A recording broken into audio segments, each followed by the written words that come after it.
let's just start off with the good guys and the bad guys that relates to the economy. Now, we have the GDP numbers at 4.1%, unemployment down to something like 3.9%. And from everyone that's looking at the economy, they think, wow, the economy is roaring. Everything's better. Everything's great. I mean, what is the plan here with the good guys and the bad guys? Is this supposed to happen? Are we supposed to see an economy improving like this? Well, it's one of those field of dreams scenarios. If you build it, they will come. If you say the numbers are good, then the numbers will be good. And, who knows what the official numbers are versus reality. If you believe the shadow stats guys, there's no connection between what they say and what's really going on. So are things better than they were? Probably, but nobody knows. The numbers have been so skewed and so lied about for so long. Anything the government says is just based off the last lie. So yes, Trump is lying just like Obama lied, just like Bush lied, just like Clinton lied. Well, Clinton did it a little more sneakily in that he changed the metrics on how to, determine the CPI and all that stuff. But in reality, it's all a con game. And what you're doing, like, for example, Trump had to build off the old con. So Obama had his numbers, and then Trump has to invent new numbers.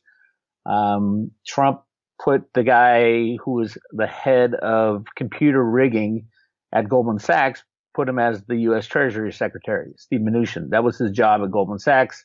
He was the head of IT, which is the head of the computer trading, the rigging of the markets. So there is no difference, and it is all a con game, and it'll keep going until it ends. And that's where I think we're headed over the next 6 months or so, is the end of the old system and the beginning of a new one. I mean, do you think he's doing this to push the economy to the edge where he can, say, hey, look, the economy's doing great. And we saw him, the corporate media is reporting on it, saying that he's calling out the Fed here, saying, hey, why are you raising interest rates? Do you think he's trying to maneuver and show that, hey, the Fed is raising the rates, the debt is coming due, the economy's doing well, and look what the Fed is doing right now. This might not be the smartest time to do this. Do you think he's kind of setting them up? I don't think so. I mean, they can make anything happen with computers and derivatives. The rigging of gold and silver is absolutely key because you can't have alternatives to the U.S. dollar. And what the Fed does or says doesn't really matter until it comes into the markets, and the markets are 100% rigged. And we've proven it time and time again over the years. Even best-selling books have been written about it. And the Exchange Stabilization Fund is where the real power comes from. That's the behind-the-scenes kitty of money, but not only money, of unlimited derivatives. And everything these days are derivatives. So yes, they can put the stock market where they want, the bond market where they want, the US dollar where they want, the cryptos where they want for the most part, and gold and silver obviously have been conned and rigged for so long. The question I come to, if Trump says something bad about the Fed, it's part of one tool in a larger operation. And that larger operation, it has to do with derivatives run by Steve Mnuchin out of the Treasury. And the basement of the Treasury, there's a computer trading floor where he does most of his work, as well as through the New York Fed, where there's another computer trading floor. But when you look at it, you stand back and you say, all you got to do is program in, buy X amount of futures and options, press a button. All Mnuchin has to do is click his mouse, and boom, it translates into huge buying power or huge selling power in certain areas. We can destroy countries with that, as we're doing with the Turkish lira, as we're doing in Venezuela.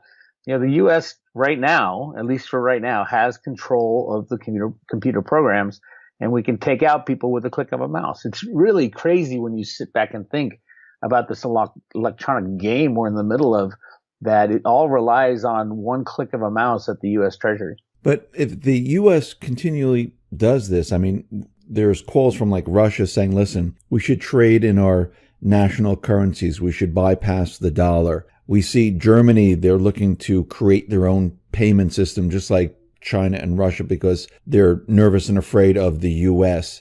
We see Turkey, just like you mentioned, that they're going to be trading their national currency with other countries. The same with Iran, same thing with China, Russia, and the rest. I mean, if all these countries start to move away from the dollar and they start to trade in their national currencies, how does that benefit the U.S.? Well, ultimately, the U.S. can end this game tomorrow if we wanted.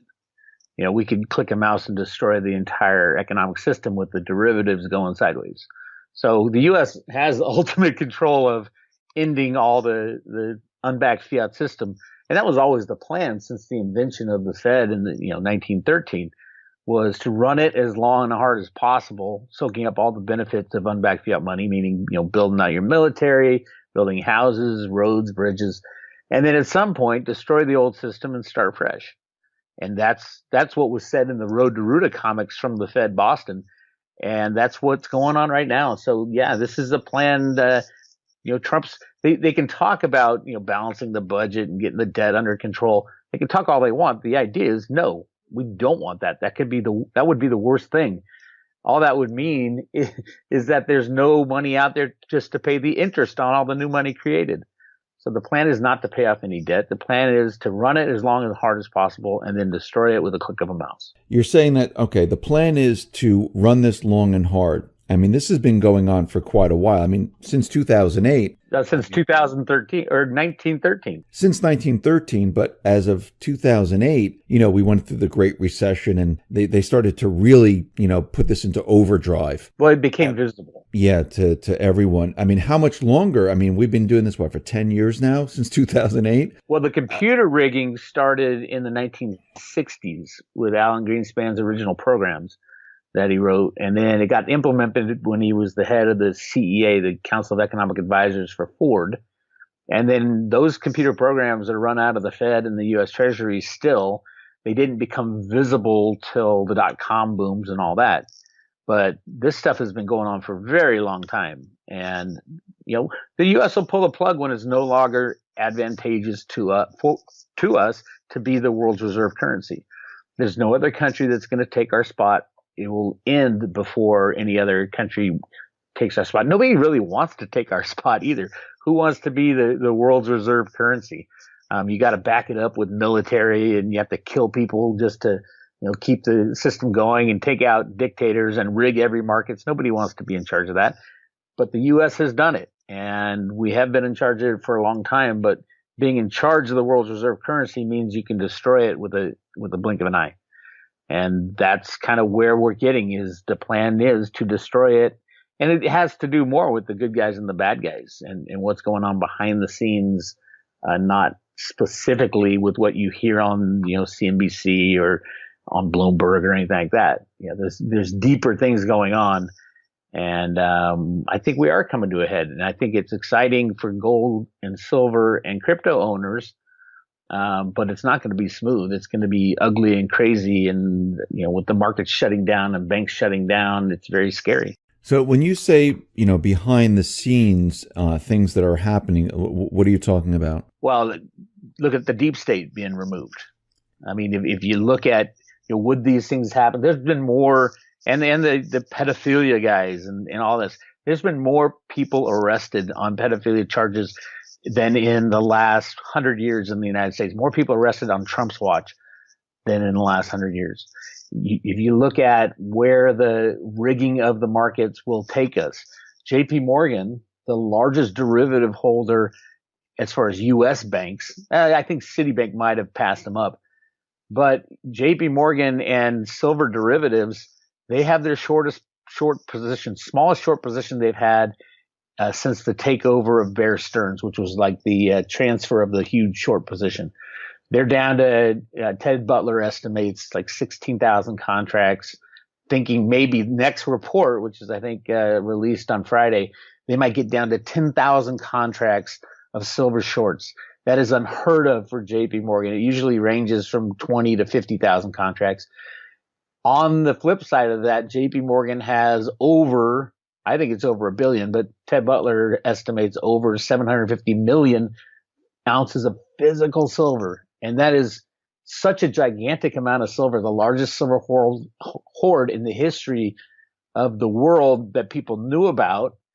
And what's it doing there? It is just sitting there waiting for JP Morgan to get rid of all his shorts. And then JP Morgan goes long and they make $1. They'll make $800 million. They have 800 million ounces of physical, $800 million for every $1 that silver price goes up. It is the biggest, it is the sneakiest, worst move you can imagine for people thinking that silver's in a fair market value type of exchange. It's not. It's controlled by computers and derivatives, and JP Morgan has positioned themselves to become the mega ultra trillionaire company on the price explosion of the price of silver. I mean, what you're telling us is that the price of silver is going to move up once they do this. Well, but that's the other problem. Who's at the other side of that trade? So if you have, say, let's just round it up and say JP Morgan has 800 million ounces of silver. For every $1 goes up, they make $800 million, right?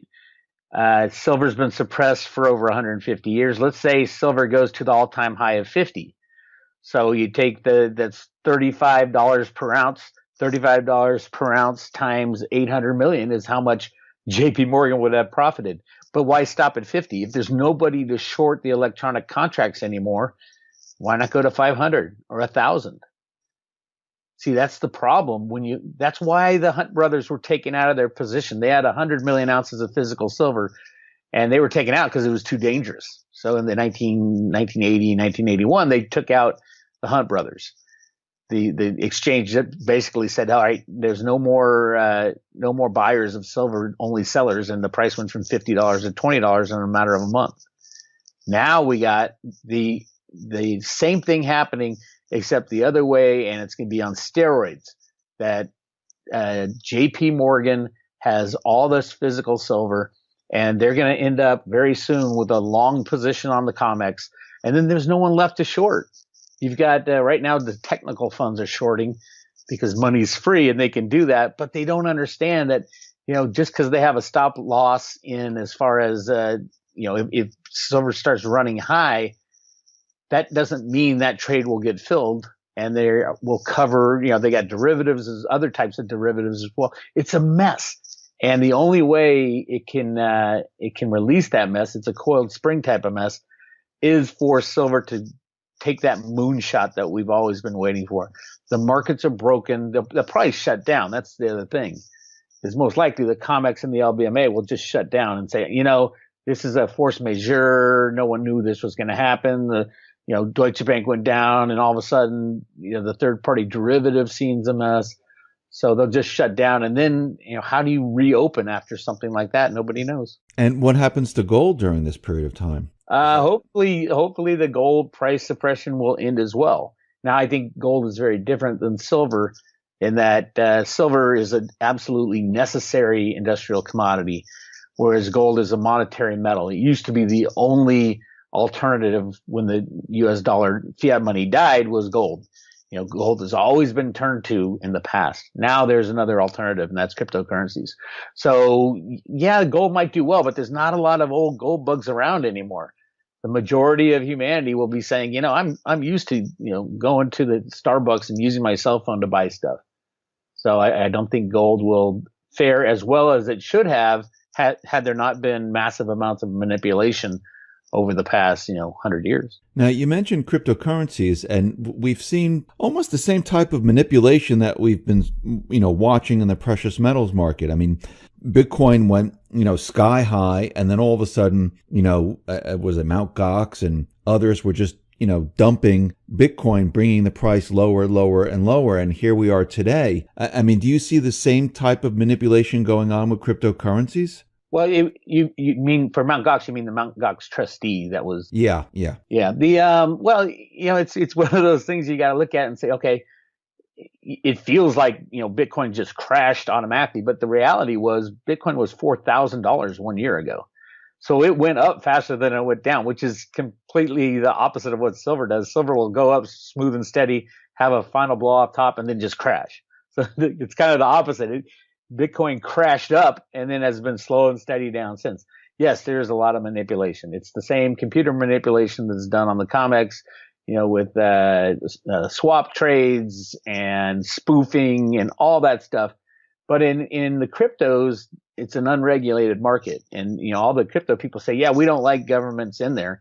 Well, this is the kind of market you get when there's no governments. You got, people lying, cheating, and stealing in these exchanges that are completely derivative exchanges. When you hold your cryptos in an exchange, they don't buy your crypto for you. They'll debit your account. It's kind of like the stock market. Your 401k, they don't actually go out and buy the stock for you and put it in your name. No, they credit your account and you get your statement every year. So it's very similar. I do think the exchanges are completely out of control. I've been saying that for years, even before cryptos came around. And the DTCC, who's supposed to, clear every trade, meaning do the paperwork for the ownership and the exchange of funds and make sure all the paperwork, make sure everything's done on the level, has not done that since the 1970s. They can't, especially with computers in there trading, million shares every second. And the SEC has already come out and said there's 100 million shares or 300 million shares every day, every single day, that are not settled by the DTCC. It is an insane game, rehypothecation everywhere, and it will end. And when the day it does end, everybody's going to freak out. And that's kind of why they've been allowing it to keep going on is they know the system has to end. They just are afraid to push that red button. Why do you think they're afraid to push the red button? Because millions of people will die. Millions of people will end up with zero. They won't be able to buy groceries, food, or anything. It all is contingent upon this game still going. And a bank like Deutsche Bank goes down with 50 trillion in derivatives. The add-on effect, all these banks are interlinked. They own the same assets. They have the same customers. So a big bank, they call them too big to fail banks.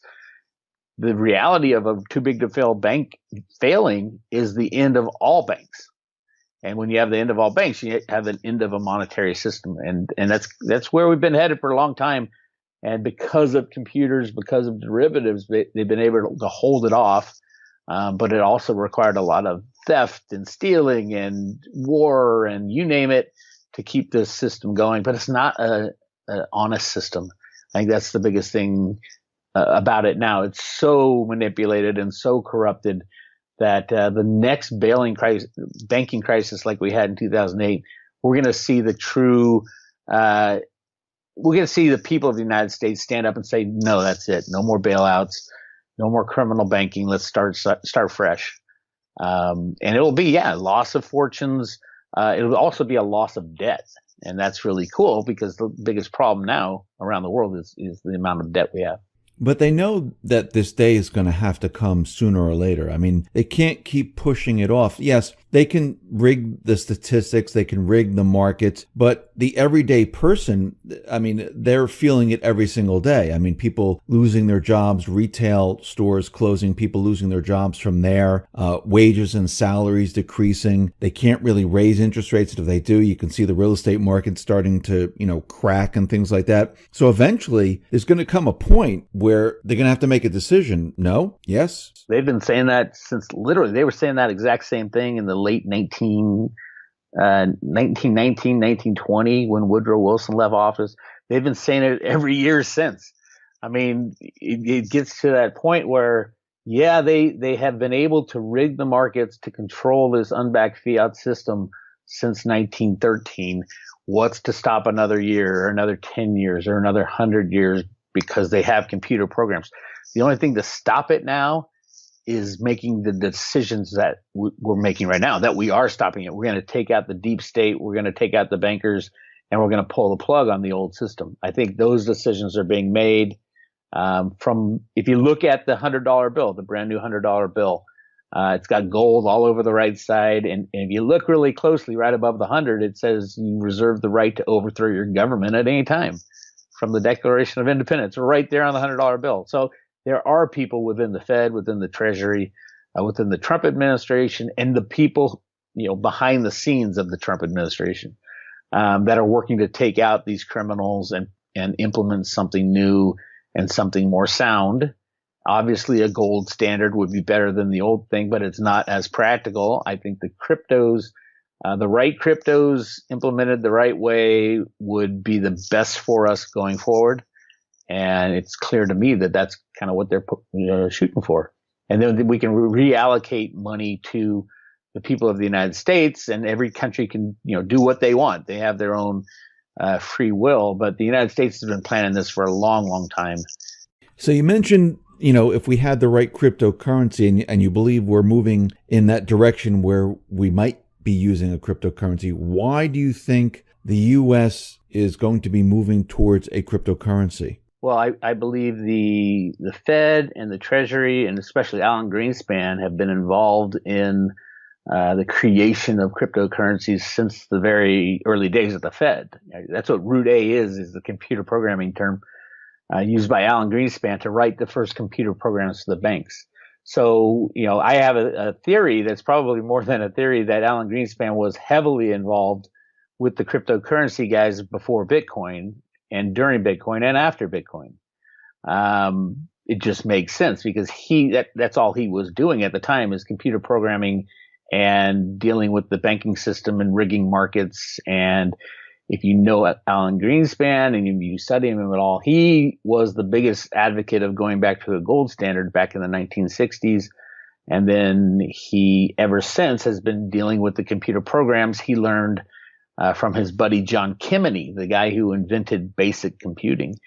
So yeah, I think the Satoshi Bitcoin, the 1 million Bitcoin held by the wallets of Satoshi Nakamoto, are actually being held for the United States population.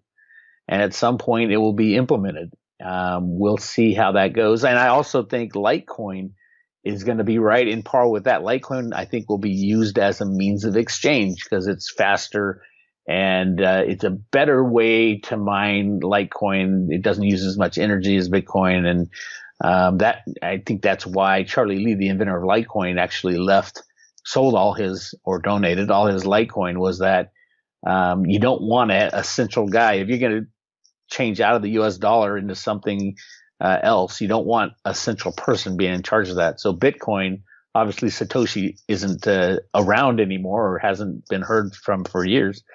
And then Litecoin was the obvious means of exchange type of thing because it's fast and cheap, and you can use the Lightning Network and atomic swaps and all that to buy your cup of coffee. It just makes sense in the road to Ruta theory. And we all know that the NSA was involved in Bitcoin long before Bitcoin was released. That's been proven many times. But yeah, I think absolutely there are people within the United States government that are working to take down the banks. And it's coming from within the Fed. And that's what the Road to Ruta comic books were all about, talking about taking out they call them the big people. And we're still on that path. And so far, I think everything, I don't get absolutely everything right. But my theory hasn't changed. And the evidence that I've shown people really blows their mind when they take the time to look at it. I mean, you mentioned before that, it's all about taking down the deep state and we're moving in the right direction. So do you think the good guys are winning right now? Oh, absolutely. Absolutely. Trump wouldn't be in office if they weren't. It was rigged, but it was rigged in a good way. So yeah, Trump is working with Trump is a bull in a china shop that the good guys, as I call them, put to basically do exactly what he's doing. Fight and scrape and scream and punch people. Meanwhile, in the background, these things are being done to take out the criminals, the pedophiles, the Rothschilds, the Clinton clan, the Bush clan, all that stuff, all the criminality of our old system is being slowly but surely taken out. It will come to a point where it's like finally they can say everything or most everything, and then you'll see arrests of kind of the George Soros types and things like that. But I do believe absolutely that Trump is working with the Chinese and with Russia to make this happen, because you can't just say, I'm going to take out the deep state of the world and you and a couple guys within the U.S. government make it happen. Look what happened to Kennedy, right? But you can, with the help of China and Russia and the leaders there, say, okay, we're going to work together to remove this evil cabal of criminals that have controlled our planet for so long. I believe it's going on right now. Absolutely. So you think that Trump, like behind the scenes, is working with Xi Jinping and Putin to coordinate this effort to bring down the deep state? The people behind Trump are. Again, Trump's the Okay. bull in the china Yeah. shop. So yeah, definitely. There's many patriots that are working with him. Mainly military. Okay. You know, you go back to December of last year when Trump said the storm is here or something to that effect. When he had like 30 military generals sitting there having dinner with him at the White House, and you go check that out and see what he says. The storm has begun. I think it was, and then the Q stuff comes out. I absolutely believe a lot of that Q stuff is 100% real, and they try to spin it like, oh no, it's just a conspiracy theory. Well, you know, at some point when you do the research, you're going to find that most conspiracy theories have some kind of truth in them, and the spin of a conspiracy theory is that it tries to shut off your brain. When someone says, "Oh, that's a conspiracy theory," they try to shut off your brain. Well, conspiracies happen all the time. You know, just look at Enron. I remember saying that Enron was, you know, it's a fraud. They're setting up these shell corporations. I was in that business at the time, and everybody was saying, "Oh, Bix, that's just a conspiracy theory." Well, what was it? It was a conspiracy fact at the end. So when you do the due diligence and you find out all the potential conspiracies that are out there, many of them are absolutely true, and then they get twisted a little sideways so that it's like they feed you misinformation just so you look crazier than you actually are. That's my take on it, because I am not afraid to talk about conspiracies at all, because I know it happens at the deepest level of government. As we're finding out with the Russia investigation, it turns out that it was the Clinton campaign colluding with the Russians. True. I mean, if you look at some of the Q posts, it does say, and they're actually pointing the finger at the Clintons and many others. I mean, there's so many people involved in this. It's not just the Clintons. But what I wanted to ask you was what is happening right now with Trump's attorney Cohen, who kind of, you know, is saying that, oh, there's a candidate that instructed him to, you know, pay out these funds. And you see the mainstream media now saying that, oh, maybe we can start impeaching Trump. I mean, they're just going off and they're just crazy now. I mean, you know, it's funny, and I'll let you speak in a sec, that every single like mainstream media channel is saying the same exact thing. Like he's doomed. He's going to be impeached. They got him. I mean, they're just all doing the same exact thing right now. And they've been doing that since the day, like I said, the bull in the china shop. Did he pay off all the people he had sex with not to talk? Absolutely. Is that an impeachable offense? Not even close. It is not even. They can't even bring charges against him because he's a sitting president. They can say what they want. The deep state, the reason the media is saying all this stuff is that they are implicated too. And they are part of this deep state plan. So they're doing it to save their lives, literally, because when it gets exposed that there was a plot to overthrow the president of the United States, the beforehand, during, and after, this is a treasonous offense punishable by maximum penalty is death. So you will see some of these people put to death, and especially the co-conspirators like Brennan and Comey and Mueller and like big names and Clintons. I know it sounds weird now, but when they show the real evidence, and you're going to see the real evidence. Remember, the NSA has everything. They had Clinton's 30,000 emails. They got all the, you know, the real damning stuff for the Clintons is the Anthony Weiner laptop. 650,000 documents, including videotapes and audio tapes, just the most damning stuff, horrific crimes against humanity. These people will be put to death if it goes to trial. The other thing is we got to wait till we get the new Supreme Court justice in, so that, you know, because a lot of the Supreme Court justices are just as criminal, even in our courts. Most of these judges were put in by and paid off by the Clinton family, the Bush family, and those guys.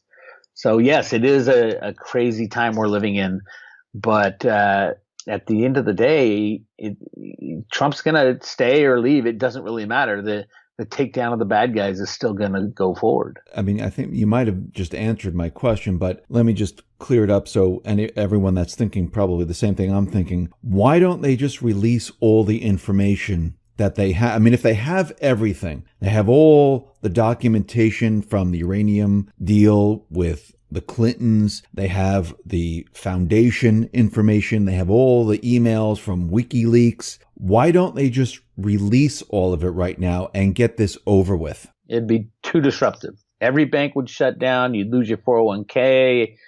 Half the criminals will get away. Right now, they're getting them so they can arrest most of them. I mean, there's thousands of criminals that need to be arrested for all this stuff. So yeah, if they went full kimono, open the kimono and say, okay, here's everything, every bank would shut down. There's criminality runs right through the banking world, obviously, and it is bad. And there's murder for hire. There's all kinds of things. It would just be too disruptive. So they're trying to take out pluck them off as many as possible. One also, or two, three, four, so that they don't run away and they can capture them. And at some point they have to get to that moment. And that's why, even if there was an impeachable offense that Trump ever got caught for, all he would have to do is, if he cared about staying in the presidency, which, if I were him, I'd seriously think about, hey, it might be a good time to leave anyway. These people are so crazy. But he is fighting the fight. He's doing his job for the United States. But at any moment, he can release all that information. It's like Trump. Why don't you release all this stuff that there's a FOIA request for? Because he can do that. He can make anything go from top secret to here it is public. He chooses not to because it's a timing thing. There's a lot of balls in the air. A lot of people getting ratted out, especially when I think it's about over 6,000 pedophile and human trafficking people have been arrested, and they're all telling on the people above them. The real power brokers of this stuff. So they're getting all the evidence to try to do it right. Would it be better had he just pulled the Band-Aid? I guess we won't know until it's all over. But right now, I would tell everybody, don't be afraid that, we're going to lose this battle, because we're not. We are winning it. Absolutely. Do you think it's kind of odd that the timing of Manafort's trial and the release of the information from Cohen came out at exactly the same time? It's one of those things. It is the bright, shiny object that they want you looking at this moment. I'll guarantee you, within 2 weeks, we're not even going to talk about Cohen or Manafort at all. It's kind of like, oh my God, Trump said they're bugging his office, and that was the big thing. He's crazy. He's crazy. Well, it was proven that they did bug his office, and what happened? Nothing.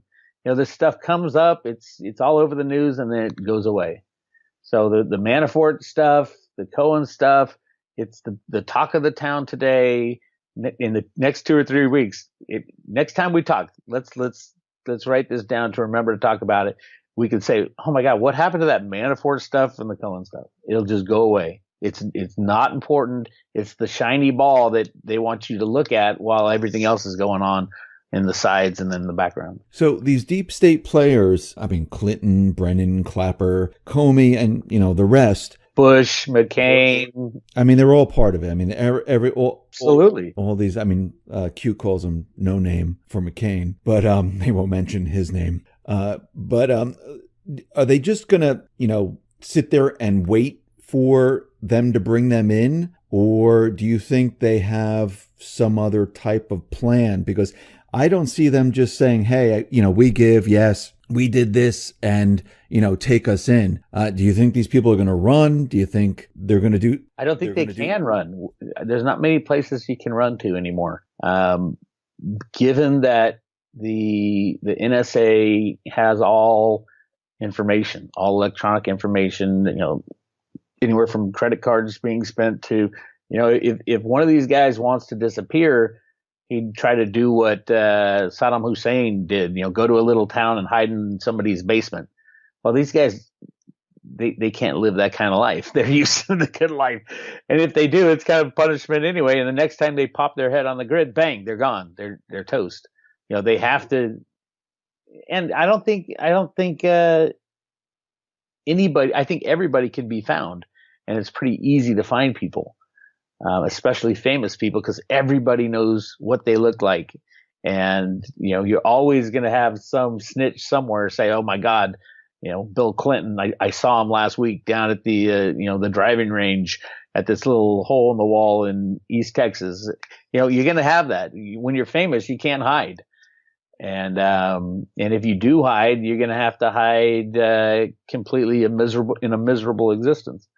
So yeah, I'm not worried that people are getting away. I think more and more evidence is being um, examined and fostered, and more people are turning evidence just to save their own hides in the background. So we'll have a lot of action. I think it's coming up too. And if we're talking timing, I think September, October, November will be really exciting times for silver, for the cryptos, and also for the taking down of bigger names in the deep state. So are you saying like there's going to be an October surprise? Is that what I don't think it's a surprise anymore.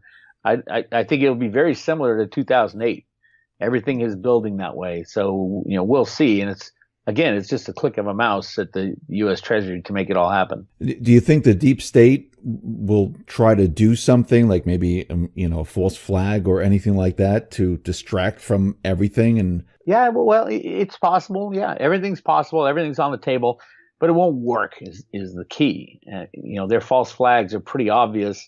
And all it would take would the FBI or Trump or someone, obviously the FBI is corrupt, or someone within the good guys to come out and say, okay, this is a false flag. Here's all the evidence, and either leak it unofficially or officially. And, the unofficially is like through WikiLeaks. Yeah, they could put all these people in jail with a leak on WikiLeaks. And, why don't they all go to jail? Because the DOJ and the court system is all corrupt too, because they would have to go with them. With the criminals that they would be arresting, they'd have to go with them. So it is being broken down. And, I do think we're going to see another 2008 in the coming few months. And we are getting closer and closer. And I always said, the silver and gold prices and the crypto prices will be the lowest at the time they're released from manipulation. So they're not going to go up, and, you're not going to buy silver to beat JP Morgan and beat them at that game. It'll be the lowest so that they get out the best they can. And then they're going to cut the prices loose and stop shorting. And then that's all it takes for silver is if JP Morgan doesn't short on this next run up for silver, it's game